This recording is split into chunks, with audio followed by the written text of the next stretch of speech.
Hi friends, இப்போ நம்ம பார்த்துட்டு இருக்கிறது இளந்தென்றல் குக்கிங் டைம். பிடிச்சிருந்தால் லைக் பண்ணுங்கள், பிடிக்கலனாலும் லைக் பண்ணுங்கள். சுண்டக்காய் புளிக்குழம்பு டேஸ்ட்டாக செய்கிறது எப்படின்னு இப்போ நம்ம பார்க்கலாம்.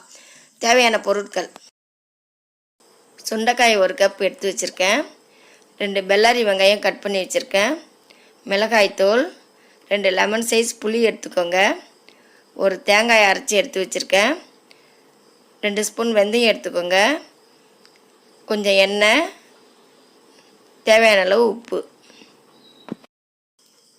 புளியை நல்லா கரைச்சி எடுத்து வச்சுக்கோங்க. 4 ஸ்பூன் மிளகாத்தூள் போடுங்க. தேவையான அளவு உப்பு போட்டு மிக்ஸ் பண்ணுங்கள். மிக்ஸ் பண்ணிவிட்டு டேஸ்ட் பண்ணி பாருங்கள். உங்களுக்கு தேவையான அளவுக்கு காரமோ புளியோ உப்போ தேவைப்பட்டுச்சுன்னா ஆட் பண்ணிக்கோங்க.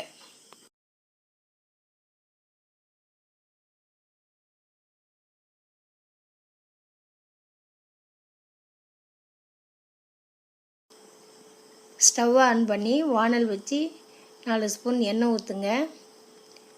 எண்ணெய் காஞ்சதும் 2 ஸ்பூன் வெந்தயம் போட்டு, வெந்தயம் பொரிஞ்சதும் கட் பண்ணி வச்சுருக்கிற வெங்காயத்தை நல்லா போட்டு வதக்குங்க. வெங்காயம் நல்லா வதங்கினதும் இந்த தட்டி வச்சுருக்கிற சுண்டைக்காயை க்ளீன் பண்ணி வச்சுருக்கேன், அதையும் போட்டு ஒரு வதக்கிட்டு இந்த புளி கரைச்சி வச்சுருக்கிற கரைசலை அதில் ஊற்றி ஒரு 20 நிமிஷம் கொதிக்க விடுங்க.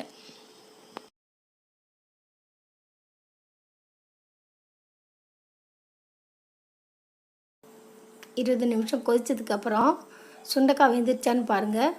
வெந்ததும் அரைச்சி வச்சுருக்கிற தேங்காயை அதில் ஊற்றி ஒரு 5 நிமிஷம் கொதிக்க விடுங்க. கொதித்ததும் ஸ்டவ்வை ஆஃப் பண்ணிவிடுங்க. இது போல் ட்ரை பண்ணி சாப்பிட்டு பாருங்கள், ரொம்ப டேஸ்ட்டாக இருக்கும்.